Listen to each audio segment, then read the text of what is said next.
I'm a bad motherfucker.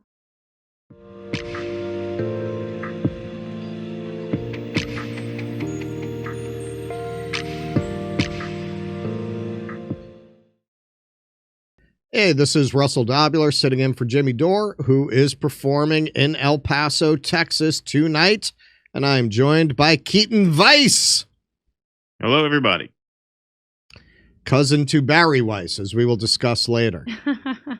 All right, yeah. So they don't get along. No. So, backlash against Texas governor after he sends troopers on horseback into Gaza protest on campus. Texas Governor Greg Abbott has been accused of going too far with crackdowns on college pro-Palestine protesters.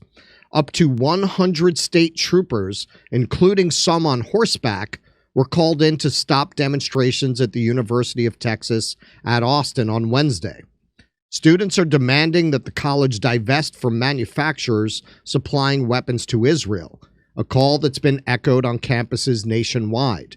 Universities from New York to California have staged similar pro-Palestine demonstrations in recent days. Quote, arrests being made right now and will continue until the crowd disperses. These protesters belong in jail. That's your Republican Governor Abbott there on X. Dozens of people were arrested at the protest that had been organized by the university's Palestinian Solidarity Committee. One photographer covering the demonstration for TV station Fox 7 Austin was in the push and pull when an officer yanked him backwards to the ground, video shows. The station later confirmed that the photographer had been arrested. A journalist was also knocked down in the mayhem, and he could be seen bleeding before police helped him to medical staff. The reaction to the protest was met with harsh criticism from Democrats in the state. Today, Greg Abbott's Department of Public Safety has more courage to arrest peaceful student protesters than when an active shooter entered an elementary school in Uvalde, state Democrats said on Wednesday. That's low in that state. Governor Abbott is taking a very political opportunity to enforce his agenda, a very right-wing agenda focused on control, not on governance. Chelsea Collier, a doctoral student at the School of Information and a native Texan who spent her entire academic career at UT, told the Washington Post. So this footage is insane. If we saw this footage in, say, Venezuela, the Western media would be all over it. See what happens in these communist countries? Well, no, it's happening here. Okay, you made a mistake taking down the journalist. So why'd you arrest him afterwards? But we'll see this. This is Jackson Hinkle. Texas cops threw a Fox 7 News journalist to the ground and arrested him at an anti-Zionist protest. Reminds me of how the Israeli military treats Palestinian journalists. So let's see.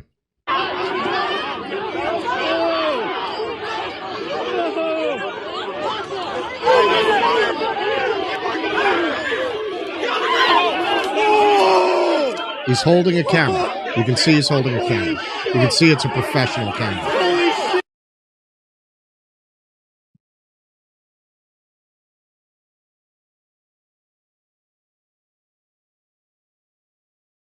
This is, I think, his footage from the ground.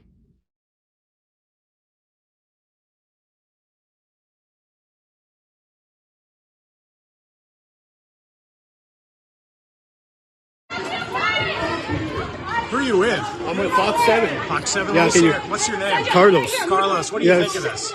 I think it's, they were pushing me, and they say that I hit an officer. I didn't hit an officer. They were pushing. You know what I mean? They were pushing me. I'm a legal observer. What's your name and date of birth? We're going to send attorneys to you. Has this ever happened? No, it's never happened to me. You know what I mean? I was just covering things. Did you tell them you were the press? Yeah, I told them that I was the press. He's got a press pass around his neck. I was not hitting nobody. Yeah?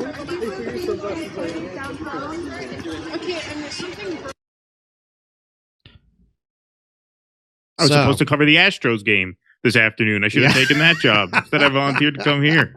I expect to get punched around at an Astros game.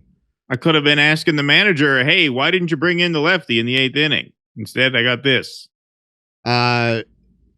When you look at the scene there, where they clearly saw in both of these segments, we did another segment. This will be clipped separately, but you can take a look at our segment on Emory. If you saw images like that coming out of Tehran, you wouldn't be, would that surprise you? That's what you would expect, right? Oh, they're going to crack down on the protesters. Why are we sitting still for this happening here? This is fascism. You know, recently that movie Civil War came out, and I thought the exact same thing. Yeah, yeah, created a lot of controversy. Some people took exception to these war journalists being valorized in the film, and I don't think they were really valorized. They were. It was just more about how you have to just photograph and not get involved in the situation. Yeah, no, it specifically painted them as non-heroic. Like they were not supposed to be viewed as heroes. That was the point. Exactly. Yeah. We're seeing, look, I have one now in New York. That's a press badge. And any cop knows what that is. The guy was holding an enormous camera. So setting aside that they're brutalizing students for exercising their free speech rights, I don't think there's anybody, whatever side of this you're on, who would not recognize that arresting journalists is fascism.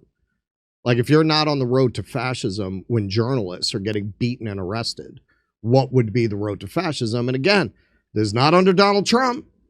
This is not under Donald Trump. This is under Joe Biden, who we supposedly have to vote for to protect ourselves from fascism. Yeah. And, you know, this is not too much of a tangent, I don't think, because, you know, we're seeing this on campus after campus.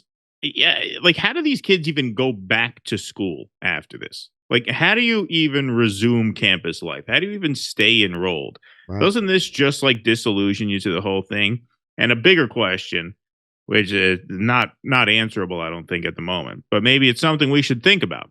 How do we do like a wildcat takeover of the whole economic system where these bullshit jobs that require 4-year college degrees that shouldn't, how do we make it so they don't anymore? So that kids don't have to do this. You don't have to partake in this fucking bullshit. Because if one of many institutions that has revealed itself for the total scam that it is since October 7th is the Ivy League university, yes, but higher education more broadly. How do we make this less necessary? Because I can't imagine being a kid on this campus. I mean, I'm a college dropout myself for other reasons. But I can't imagine being a kid on this campus going through this. And then going back in September, like nothing ever happened, and cracking over the book and hearing these professors talk to you about colonialism and white supremacy and all this fucking bullshit. Not that those ideas are bullshit, but the way they present them to you is obviously bullshit. If they meant it, then you wouldn't be getting your head bashed in by the cops. Right. Exactly. Yeah. Exactly. This is why many people from different perspectives said this is the end of woke. And it is. Because now you realize what we've been saying. I mean, on our show, we've been saying it a lot. Jimmy's been saying it here.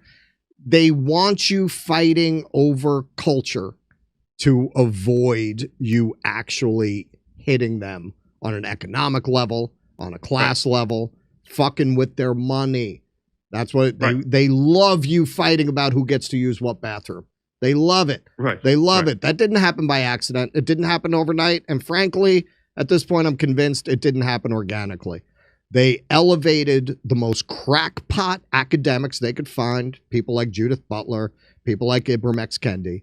They elevated them and pretended that what they represented, which was inherently divisive and demoralizing to any meaningful collective social project, and they elevated them and promoted them as if they represented the next phase of civil rights, when really, if you dig into their beliefs, they are a repudiation of the premises of the civil rights movement. They are an undermining of civil rights, of gay rights, of women's rights. They are an attack on the basic premise of universalism that those movements really relied upon philosophically. And now these kids are finding that out. They're finding out all of this was intended to funnel you into the parts of the system where they needed you to push papers and push buttons and move the levers. Right. And you were never meant to fuck with their money. You were never meant to fuck with their power. And the second something came up that interfered with that, it didn't even take a long time. It took, what, a couple weeks? A couple weeks. They're out there cracking these kids over the head. Mm-hmm. That's welcome to America. Now you know the truth. And now the question is, do we re-articulate what happened last time this happened, which was very similar. The boomers had been raised on the idea that America beat the Nazis and we stand for the right. And then they looked at the apartheid South of America. They looked at us bombing poor peasants in Vietnam, and they realized everything they'd been told was a lie. And a counterculture was born out of that. So does that happen again? And this seems to me, in my opinion, this is why they reacted so fast. Because they know what happened last time. They're trying to shut it down before it gets to that point. Right. Exactly. All right, Misha, to you.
If I were Rabbi Shmuley and diddle-diddle-diddle-digga-digga-diddle-dum, all day long I'd diddle little bums. If I were a Shmuley man, I'd peddle all my dildos, dreidel dildos, selling dildos with my daughter and her mum. If I were a Jewish Shmuley man, I'd be digging with a dildo in my bum. I'd wear a grotesque nose and go grab some goyim right on the nipple with a pinch. A Shabbos lap dance brace for the youngest mensch. On a scale of 1 to 10, how much do you hate shitty coffee? I, for one, really hate shitty coffee, which is why I'm excited to introduce to you a company that's revolting against shitty coffee, and it's called the 1775 Coffee Company. Now, I haven't had it yet because I only drink decaf. Steph has had it. Steph, how do you like it? I really like it. I've been, you know what? I have a French press, and so I've been using my French press and totally enjoying it. It's delicious. It's smooth. It's smooth. So 1775, the world awake. In 1775, the world awakened to a new era. And now it's 1775 Coffee Company is bringing you a coffee that embodies that revolutionary spirit. Crafted with passion and precision, our beans are ethically and exclusively sourced from the finest coffee beans farms of Bolivia. Didn't know that. 1775 Coffee Company's farm to cup journey ensures the highest quality of authenticity and sustainability from start to finish. With each sip, your palate will recognize and appreciate the dedication and passion that goes into crafting this single-sourced brew.